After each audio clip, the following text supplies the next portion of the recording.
Merhaba, ben Yağmur Damlası. Bir adım rahmettir, diğer adım bereket.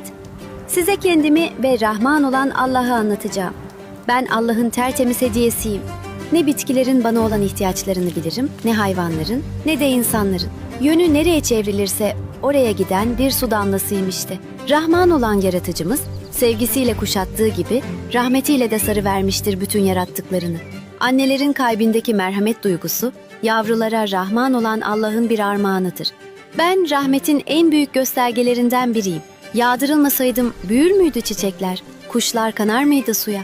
Rahman olan Allah'ım, yağmurla toprağa, rahmetinle bütün varlıkları kuşattığın için sana teşekkür ederiz. Bugün Allah'ın Rahman ismini öğrendik. Yarın Allah'ın başka bir güzel ismini öğreneceğiz. Allah'a emanet olun.